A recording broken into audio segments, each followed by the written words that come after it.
Queridos irmãos, nós estamos iniciando culto solene ao nosso Deus aqui na Igreja Presbiteriana de Bento Gonçalves.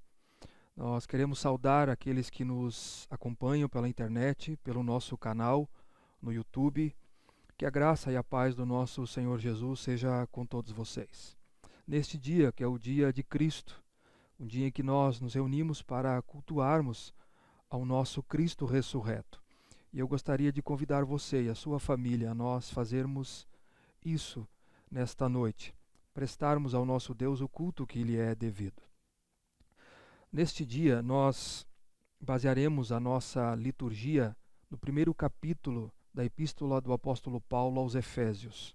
Capítulo 1, faremos a primeira leitura neste momento em que Deus nos chama a adorá-lo, dos versos 3 ao verso 14. Acompanhe aí comigo, por favor, a leitura da Palavra de Deus. Bendito o Deus e Pai de nosso Senhor Jesus Cristo, que nos tem abençoado com toda sorte de bênção espiritual nas regiões celestiais em Cristo, assim como nos escolheu nele antes da fundação do mundo, para sermos santos e irrepreensíveis perante ele. E em amor nos predestinou para ele, para a adoção de filhos por meio de Jesus Cristo, segundo o beneplácito de sua vontade, para o louvor da glória da sua graça, que ele nos concedeu gratuitamente no amado, no qual temos a redenção pelo seu sangue, a remissão dos pecados, segundo a riqueza da sua graça, que Deus derramou abundantemente sobre nós, em toda a sabedoria e prudência, desvendando-nos o mistério da sua vontade, segundo o seu beneplácito, que propusera em Cristo, de fazer convergir nele na dispensação da plenitude dos tempos todas as coisas, tanto as do céu como as da terra.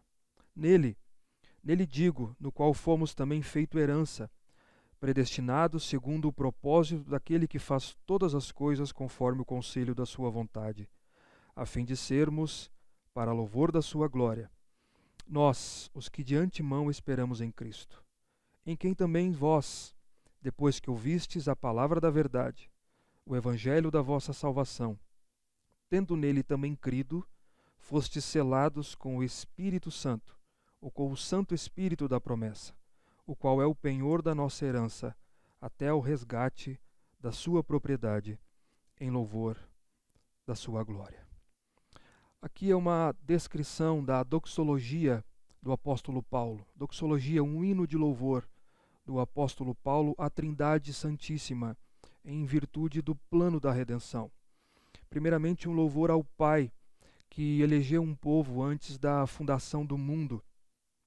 Logo após, a partir do verso 5, um louvor ao Filho, que vem redimindo esse povo e redimiu esse povo que o Pai elegeu antes da fundação do mundo. E então, no verso 13, ele louva o Espírito Santo de Deus, que vem selando este povo que o Pai elegeu e que o Filho vem redimindo para o dia da redenção final. E é isso que nós queremos fazer nesta noite, neste culto. Render louvores ao nosso Deus. Eu queria convidar você a nós fazermos a nossa primeira oração de adoração ao nosso Deus. E logo em seguida nós cantarmos um cântico de louvor ao seu nome. Oremos.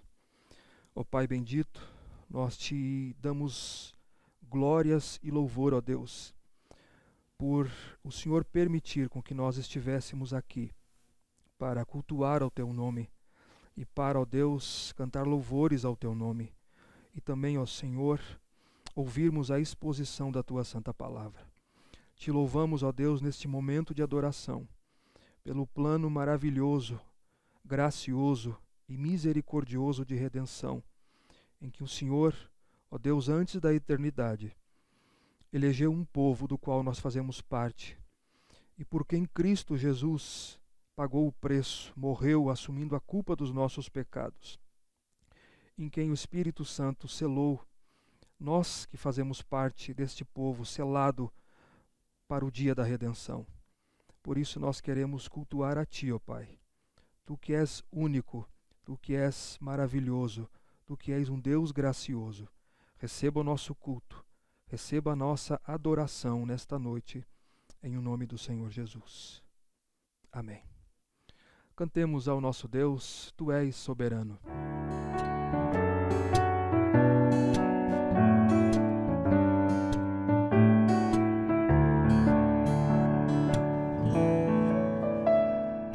Tu és soberano sobre a terra, sobre o céu Tu és Senhor absoluto. Tudo que existe e acontece, Tu sabes muito bem. Tu és tremendo, e apesar dessa glória que tens, Tu te importas comigo também. E esse amor tão grande eleva-me, amarra-me a Ti. Tu és tremendo, Tu és tremendo.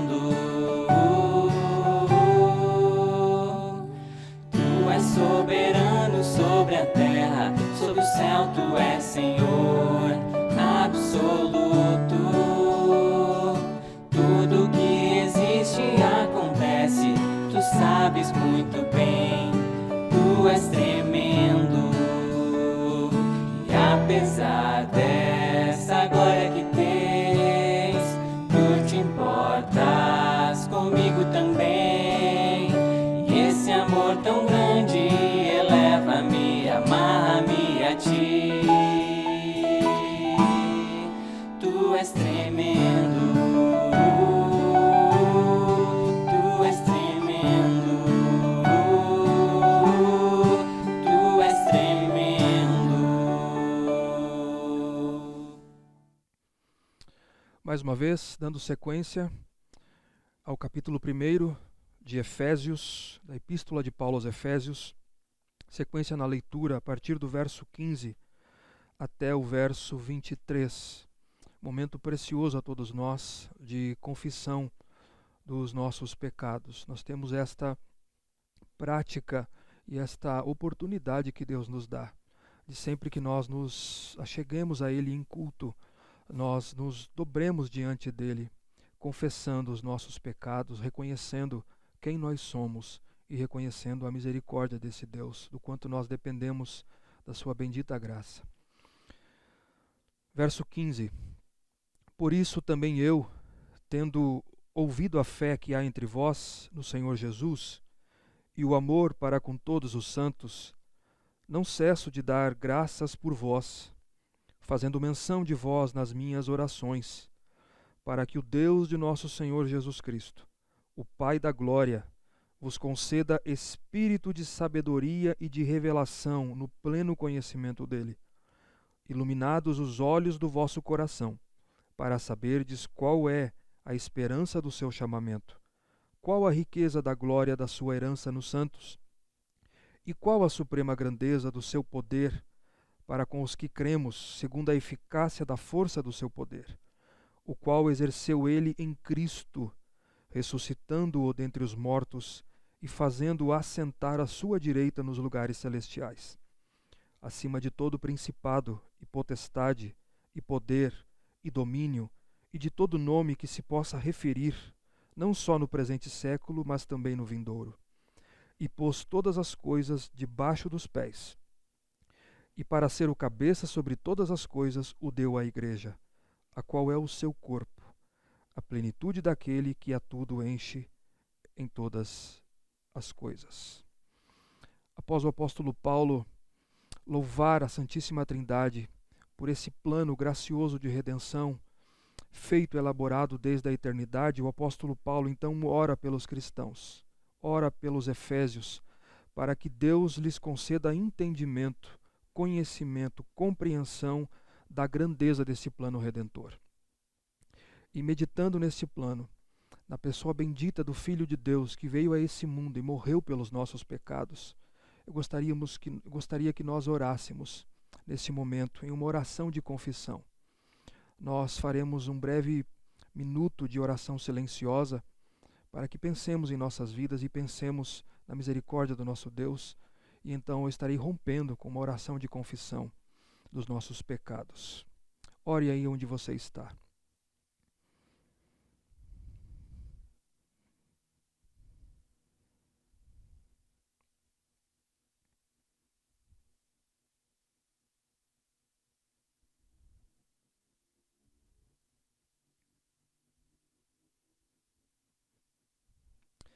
Ó Pai bendito, Pai grandioso, Pai soberano, diante de Ti nós colocamos, ó Deus, confessando as nossas culpas, as nossas falhas, as nossas fraquezas, confessando, ó Deus, quem nós somos, miseráveis pecadores, alcançados soberanamente pela graça eletiva do Senhor, confessando a nossa tamanha fraqueza, inutilidade, ó Deus, em nós mesmos, e lhe suplicando, ó Pai, perdão dos nossos pecados, perdão pelas nossas ofensas, todas as vezes que temos entristecido o Teu Espírito Santo nessa semana, o qual nos selou para o dia da redenção.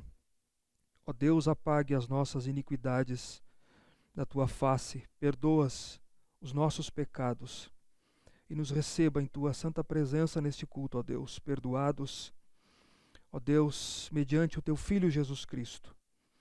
Assim nós nos debruçamos diante de Ti, lhe pedindo misericórdia, lhe pedindo, ó Deus, que a Tua graça venha sobre nós, eliminando de nós os nossos erros, a sujeira, ó Deus, do nosso coração, para que o nosso coração de fato seja agradável a Ti. É assim que nós oramos, ó Pai, e lhe suplicamos na mediação de Jesus Cristo. Amém. Queridos, cantemos o hino 113 do Inário Novo Cântico, Achei um Bom Amigo. Cantemos ao nosso Deus em gratidão.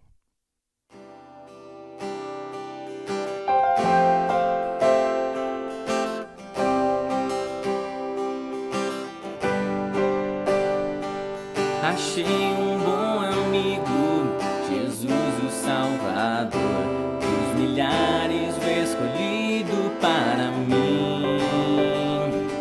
Ele é a luz do mundo, o forte mediador, que me purifica e guarda até o fim. Consolador amado, meu protetor do mal, pode dar alívio ao meu pesar. Ele é a luz do mundo, a estrela da manhã, dos milhares o escolhido para mim. Ele é a luz do mundo, a estrela da manhã, dos milhares o escolhido para mim.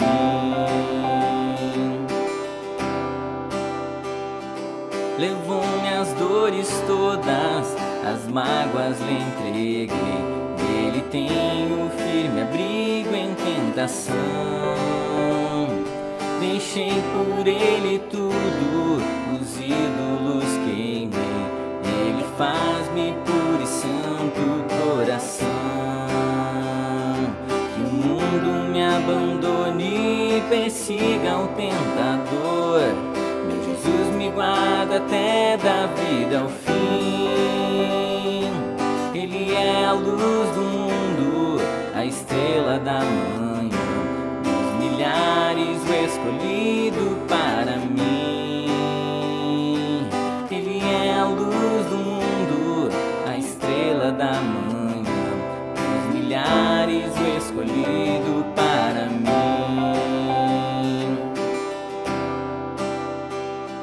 Jamais me desamparará, nem me abandonará. Se fiel e obediente aqui viver, está sempre ao meu lado e me protegerá, até quando face a face o possa ver.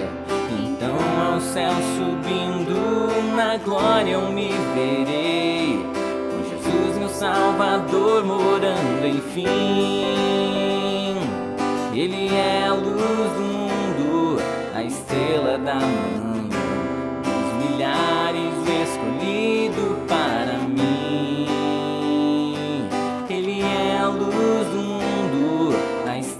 tamanho, dos milhares o escolhido para mim.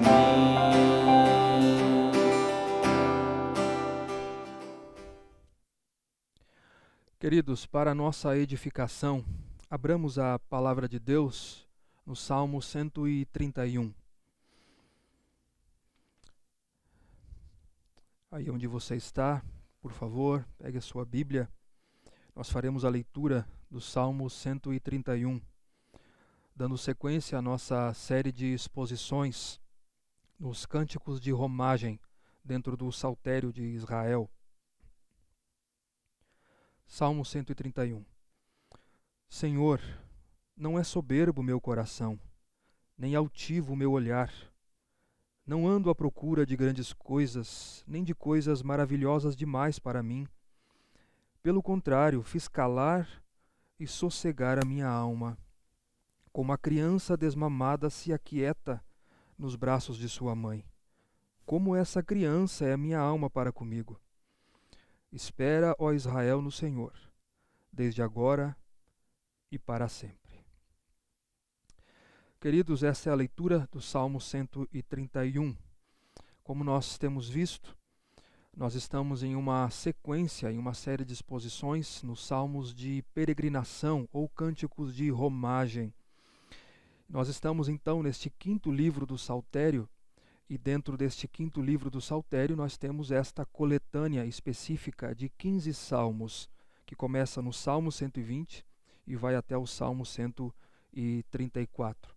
O Salmo 131, ele é o 12º desta coletânea de 15 salmos. E nós temos visto até aqui que este grupo de hinos eram compostos para serem entoados pelos judeus enquanto eles caminhavam em romagem a Jerusalém para participarem das grandes festas de Israel. Enquanto as famílias se encontravam, muitos judeus de fora da Palestina, alguns moravam ainda na Palestina, esses de fora por conta da diáspora, da dispersão. Eles se encontravam em caravanas nesses períodos específicos da história para irem em romagem a Jerusalém com suas famílias, com seus sacrifícios, suas ofertas, para então, no templo onde Deus havia separado para o culto ao seu nome, eles oferecerem a Deus esses sacrifícios. E nesta peregrinação, que durava dias, eles iam cantando estes hinos, estes salmos, por isso, cânticos de peregrinação. Este Salmo 131, o autor dele é o rei Davi, como nós verificamos, o grande rei de Israel. Este salmo, ele é o primeiro, ele é na verdade, dos 4 cânticos de romagem atribuídos a Davi, além do 122, do 124 e do 133. A verdade é que nós não sabemos exatamente o contexto da vida de Davi em que ele foi composto. Nós temos uma prévia, por exemplo, de acordo com 2 Samuel, capítulo 5, dos versos 4 e 5, Davi começou a reinar em Israel com 30 anos de idade. 7 anos ele reinou em Hebrom e o restante 33 anos sobre todo o Israel. E ele reina 40 anos sobre Israel. E ele falece, ele morre com 70 anos de idade. Portanto, há um longo período da vida de Davi até os 30 anos e depois até a sua morte aos 70 anos, em que este salmo poderia ter sido composto, escrito. Não temos muita certeza. O que nós sabemos é que há a possibilidade dele ter sido composto por Davi já em seu reinado, ou talvez antes do seu reinado. Ele é um salmo de confissão, de humildade de Davi diante de Deus. Davi comparece diante de Deus e confessa a sua humildade. Por isso, alguns compreendem que ele pode ter sido composto já em seu reinado, enquanto rei sobre todo o Israel. Por que isso? Porque se havia alguém com razões para se orgulhar em Israel, talvez era Davi, o filho mais moço de uma família comum em Judá. Começou como simples pastor de ovelhas e que, no entanto, se tornou um grande general de guerra e o grande rei de Israel. Foi Davi quem derrotou os inimigos de Israel, foi Davi quem expandiu as fronteiras da sua terra. Foi Davi quem entregou ao seu filho Salomão um reino conquistado com riquezas, até mesmo que Salomão utilizou para construir o templo em Jerusalém, além de escrever quase a metade do Saltério, 73 salmos, e ser também aquele por meio de quem viria o Messias, o Salvador do mundo. Então, se há alguém que poderia orgulhar-se de alguma coisa, talvez em algum momento específico da sua vida, era Davi. Com exceção de algumas ocasiões que, como ser humano, Davi mostrou que era um pecador na prática e que ele cedeu ao pecado, Davi, todavia, ele andou humildemente com Deus e foi chamado homem segundo o coração de Deus. E talvez por conta disso ele tenha dito no verso 1, Senhor, apesar de tudo, das acusações contrárias, apesar das minhas conquistas, apesar do que eu tenho, o Senhor sabe que não é soberbo o meu coração e nem altivo o meu olhar. Eu não ando à procura de grandes coisas, nem de coisas maravilhosas demais para mim. Esta é uma possibilidade que nós temos. Mas talvez a mais provável e a mais defendida, que eu gostaria de defender aqui também, nessa exposição, como um salmo em que Davi se apresenta em genuína humildade diante de Deus, alguns intérpretes sugerem ser provável que ele tenha feito essa declaração antes do seu reinado, talvez até o período de 30 anos. E isso como? Isso em resposta a calúnias e acusações do próprio rei Saul, que era o rei da época, e de alguns da sua corte, que eles acusavam, eles viam Davi e apresentavam Davi como um homem ambicioso, que estava sob a desculpa de que Deus o havia escolhido e o havia designado ao trono de Israel. Então ele buscava isso em seu coração orgulhoso, ocupar o reino de Israel, suplantar o reinado de Saul, no lugar de Saul. Que isso era a artimanha de Davi, era o que motivava Davi. Ele almejava isso na altivez do seu coração, suplantar o reino do seu antecessor. E daí nós podemos observar as diversas investidas e campanhas do rei Saul e dos seus exércitos para tirar a vida de Davi. Então pode ser essa possibilidade plausível do contexto de composição desse salmo.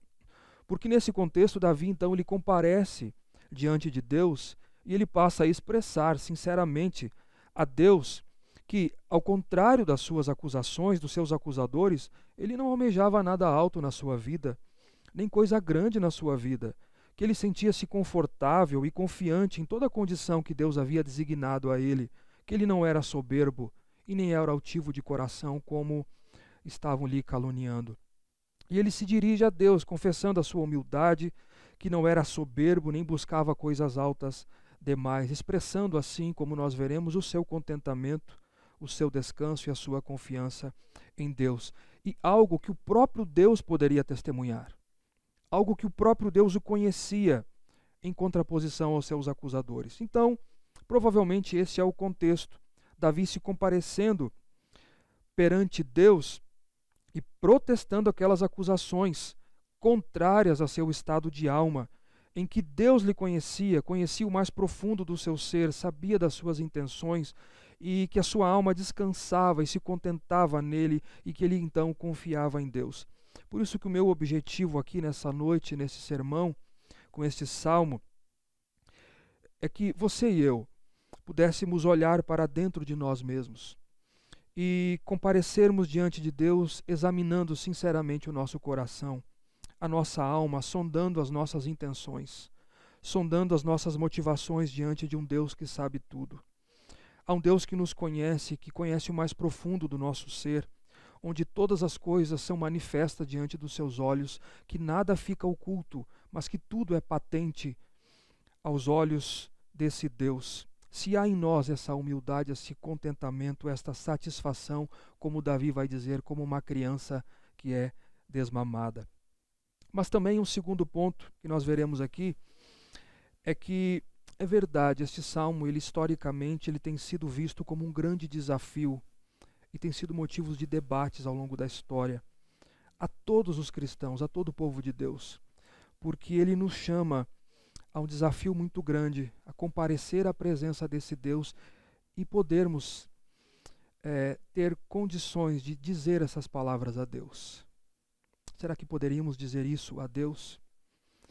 Mas o ponto é que Ele nos serve para nos admoestar, a nos ensinar, que nós então esperemos em Deus, nos arrependemos se nós contemplamos a nós mesmos e percebemos então que nós estamos aquém destas declarações. Suplicarmos a Deus que Ele então nos dê um coração assim. E é isso que nós veremos nesta noite. Veja a estrutura deste salmo. Davi, primeiro, no verso 1, ele se apresenta em genuína humildade diante de Deus. Ele responde às acusações, afirmando que seu coração não almejava nada alto, nem coisas grandes, não era soberbo e nem altivo como lhe caluniavam. No verso 2, ele manifesta o sossego da sua alma e a sua confiança em Deus. E depois, no verso 3, então, ele encoraja o povo a confiar em Deus, assim como ele confia em Deus. Comecemos com o verso 1. Davi se apresenta em genuína humildade a Deus. Veja aí a leitura do verso 1. Senhor, não é soberbo o meu coração, nem altivo o meu olhar. Não ando à procura de coisas grandes, nem de coisas maravilhosas demais para mim. Davi inicia negando as acusações feitas contra ele, que nós verificamos no provável contexto. E são 3. Primeiro, ele diz: Senhor, não é soberbo o meu coração. Senhor, tu me conheces.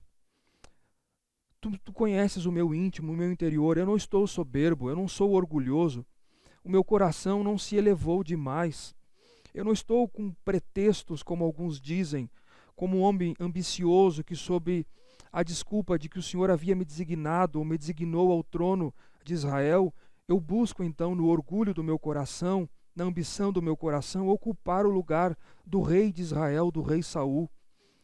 As acusações contra Davi não tinham fundamento, porque ele sonda o seu coração e ele sabe que Deus sonda o seu coração. E lembremos que ele está se dirigindo a Deus aqui. Deus sabe que ele não tinha, pelo menos nesta circunstância, opinião presunçosa ou soberba acerca de si mesmo, nem mesmo dos seus méritos. O seu coração não está elevado diante de Deus. Senhor, eu não sou soberbo. O meu coração não é soberbo.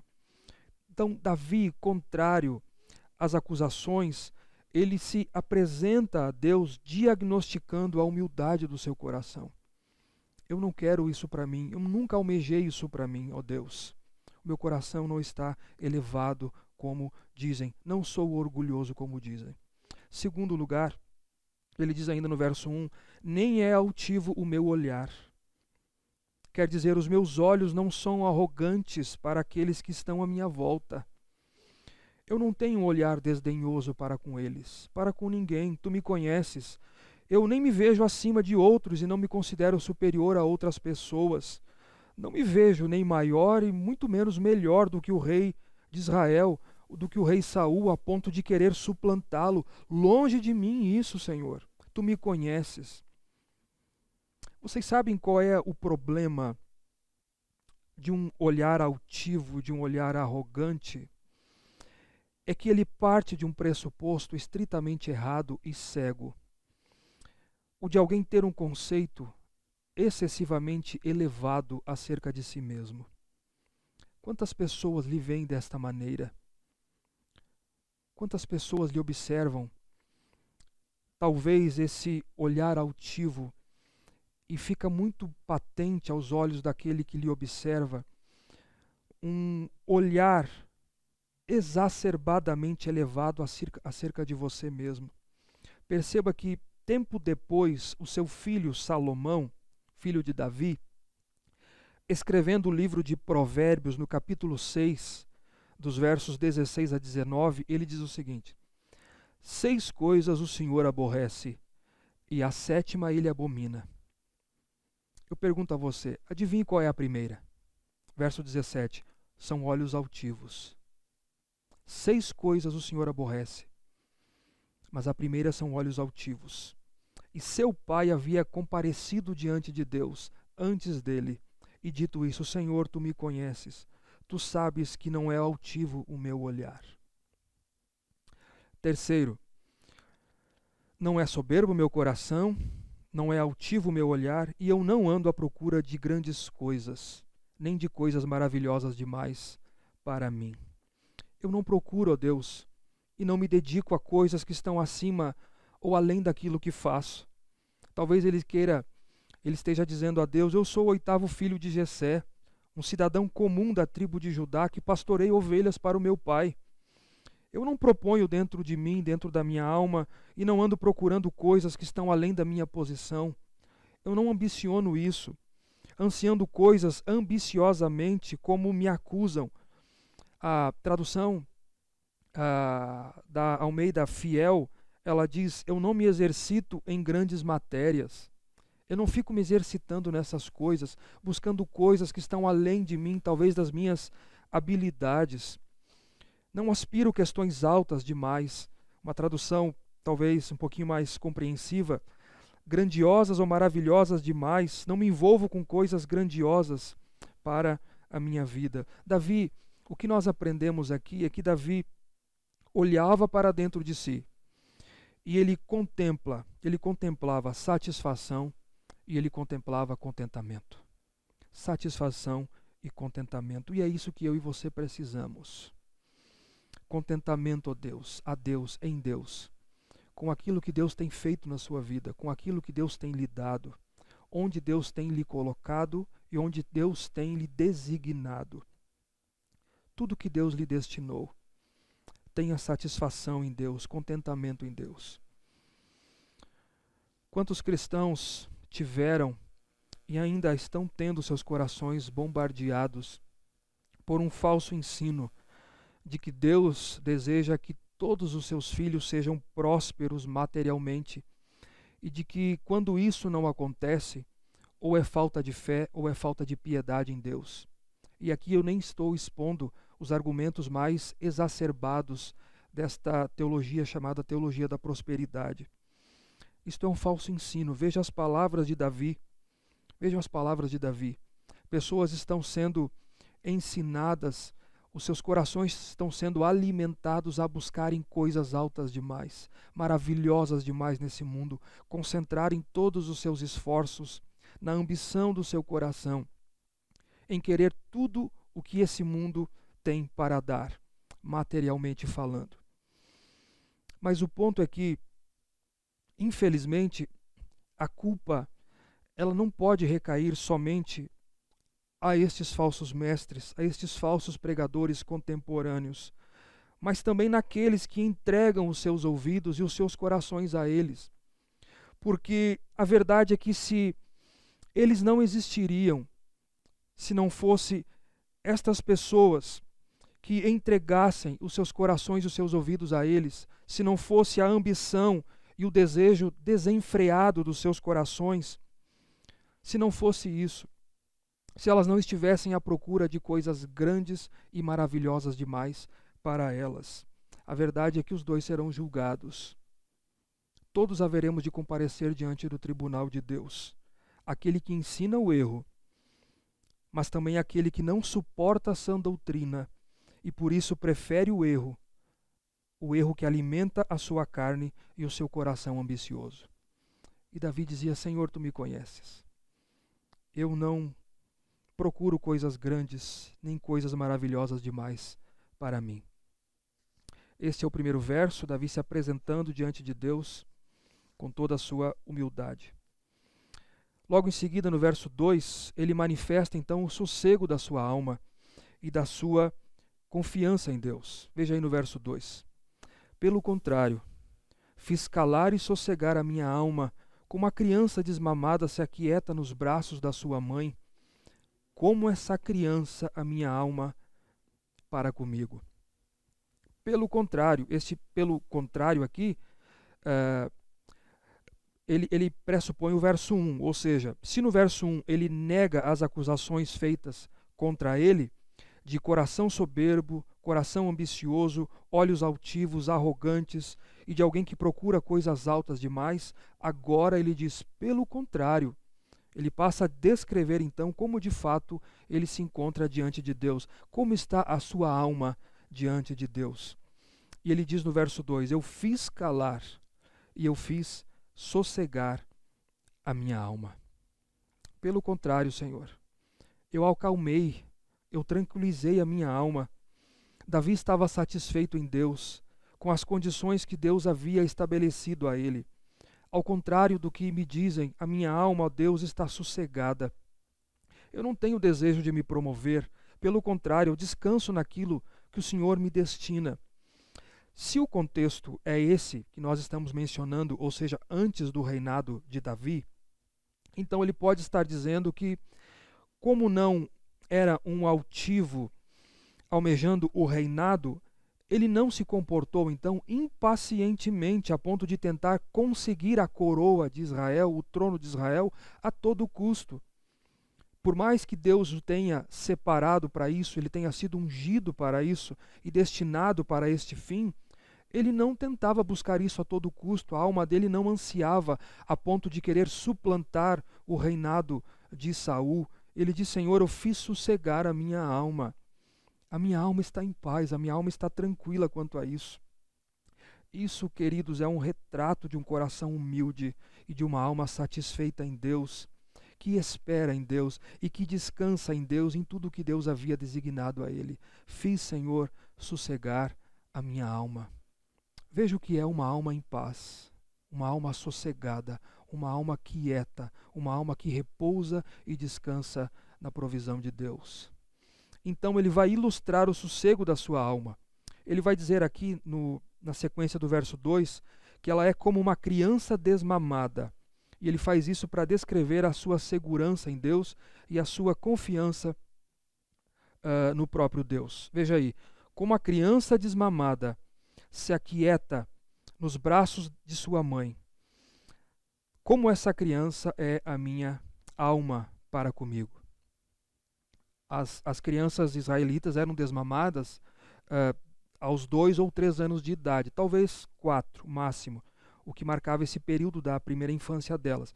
E aqueles que são pais aqui e que nos acompanham pela internet, provavelmente já compreenderam essa ilustração que o próprio Davi já fez. Talvez você já tenha ficado algumas madrugadas acordado com o seu filho ainda bebê, ainda não desmamado. A criança que não é desmamada,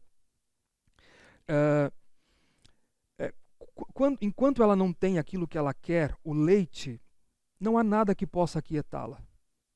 Não há nada que possa acalmá-la, enquanto a mãe não for até ela e não dar o que ela quer, não dar o leite a ela.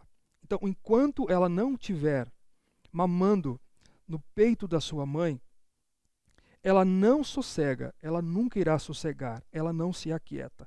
Mas quando a mãe vai até ela e dá o leite a ela e que ela tem o seu mamar, então ela descansa, ela se aquieta, ela se acalma, ela fica quieta e calma e descansada nos braços da sua mãe. A imagem aqui é essa, de uma criança desmamada, de uma criança que não é mais instável e descontente com a situação, mas que agora está em paz, que está segura, está confiante nos braços da mãe, que está sempre presente com ela. E Davi ilustra isso aqui a si mesmo como uma criança desmamada. Ele diz: Senhor, eu sou como uma criança desmamada nos braços da minha mãe. A minha alma se aquieta desta forma. Algumas coisas ele quer dizer com isso. Senhor, eu estou sossegado de alma.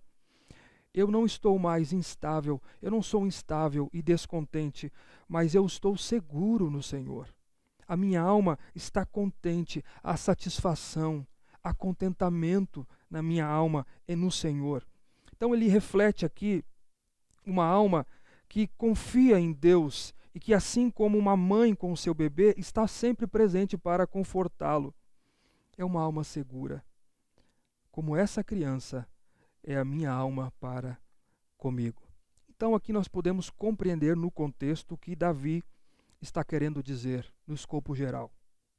Suas palavras refletem alguém que está seguro, em paz, alguém que tem sossego na sua alma, que está satisfeito, e como alguém distante de almejar coisas altas, maravilhosas demais, alguém distante de uma posição elevada acerca de si mesmo, mas como alguém que espera em Deus e está à mercê de Deus, assim como uma criança está à mercê da sua mãe.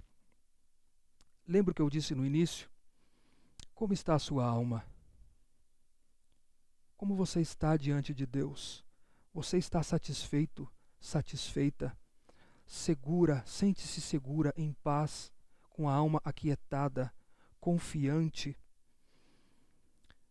Você sabe o que sufoca? A única coisa que pode sufocar o que está no verso 1, um coração soberbo, olhos altivos e andar à procura de grandes coisas maravilhosas demais, é a satisfação, é o contentamento em Deus, é a segurança, é a confiança nele. Quando o cristão, ou quando uma pessoa não busca isso, então ela corre um sério risco de ser tudo aquilo que está descrito no verso 1. Tudo isso. Aliás, um dos significados do termo hebraico para desmamar é exatamente completar, amadurecer. É como se Davi estivesse dizendo: a minha alma está completa, ela está amadurecida. Senhor, tu me conheces, eu não preciso disso, não preciso destas coisas. E então, Davi, no verso 3, ele passa a encorajar o povo agora a confiar em Deus, assim como ele confia. Veja aí no verso 3. Espera, ó Israel, no Senhor, desde agora e para sempre. Este final aqui, ele nos lembra o salmo anterior, a exposição anterior, do Salmo 130, verso 7. Espera, Israel, no Senhor, pois no Senhor há misericórdia, nele a copiosa redenção. Ou seja, após Davi falar de si mesmo, ele aplica isso que ele vive, que ele experimentou, a todo o povo. Ele passa da experiência individual e ele vai para a experiência comunitária. E o povo poderia fazer isso. E o povo deveria fazer isso. E para sempre. Por quê? Perceba que ele utiliza o termo Senhor aqui. Espera, ó Israel, no Senhor. Mais uma vez, o nome da aliança, o nome pessoal de Deus, Yahvé ou Yahweh. Talvez, dependendo, ou Yehoah. A gente não sabe exatamente a pronunciar o nome pessoal de Deus. Mas ele quer que Israel espere no Senhor. Lembrem disso, Israel. Espere nesse Deus, esse Deus que quis entrar em aliança conosco. Foi esse Deus que nos deu a lei, foi esse Deus que nos deu o culto, foi esse Deus que nos revelou a verdadeira religião, foi esse Deus que nos fez promessas. É esse Deus, espera nele. Davi recomenda ao povo que confie em Deus, assim como ele em sua experiência. Eles deveriam esperar no Senhor e deveriam permanecer esperando, por isso que ele diz, desde agora e para sempre. Há um esforço aqui do rei Davi, há um esforço de Davi para encorajar o povo a ter segurança em Deus e aquietar a sua alma em Deus, assim como ele havia feito. Porque, meus irmãos, toda a agitação circunstancial, na verdade, ela é fruto de uma criança que ainda não foi desmamada. Toda a angústia de alma, ela tem isso como pressuposto. Mas como uma criança desmamada, o povo de Deus deveria sossegar a sua alma em Deus, estar satisfeito em Deus, confiarem em Deus. E mais, esse salmo então ele é introduzido, incorporado à coletânea dos salmos de romagem. E ele passou então a ser cantado pelos peregrinos em peregrinação, em romagem a Jerusalém, como expressão da sua humildade, da profunda confiança e da satisfação em Deus que Davi e eles possuíam. O que é que nós podemos aprender com este sermão, com este salmo? 3 aplicações aqui para que nós venhamos a refletir.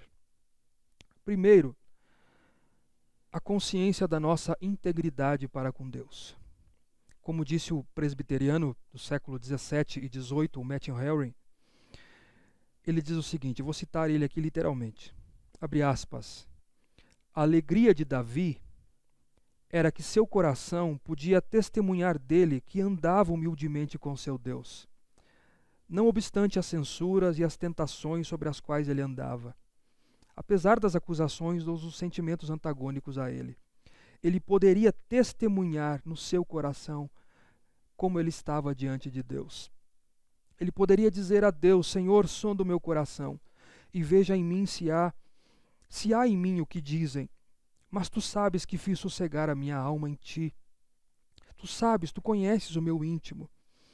Como está o seu coração, eu pergunto, diante de Deus? Como está a sua alma para com Deus? Como você está? O que você espera de fato? Coisas grandes, maravilhosas demais, a ponto de viver sua vida focada nisso? Ou você está satisfeita? Ou você está seguro, tem contentamento nesse Deus? De tudo que Ele tem feito na sua vida, é suficiente para você? Segundo, eu queria lhe encorajar a confiar então e a esperar nesse Deus de todo o seu coração. Talvez você esteja correndo na direção errada. Talvez você esteja canalizando os seus esforços em coisas triviais nesse mundo. Talvez você esteja angustiado, angustiada, aflito, aflita em sua alma, perturbada de espírito em busca de satisfação. Eu queria encorajar você a esperar em Deus, a pôr a sua esperança neste Deus, a confiar nele de todo o seu coração e a suplicar para que ele acalme a sua alma, para que ele lhe dê satisfação, para que ele lhe inculque contentamento no seu coração, para que você desfrute de uma paz verdadeira e do sossego que Deus tem para lhe dar ainda aqui nesse mundo e muito mais no mundo por vir, no mundo vindouro. Você precisa esperar nesse Deus, você precisa confiar nele, que ele trará descanso e sossego para a sua alma. E por último, eu quero me dirigir aos cristãos, aqueles que me assistem nessa noite. Sim, às vezes algumas coisas podem soar como uma falsa piedade ou como hipocrisia.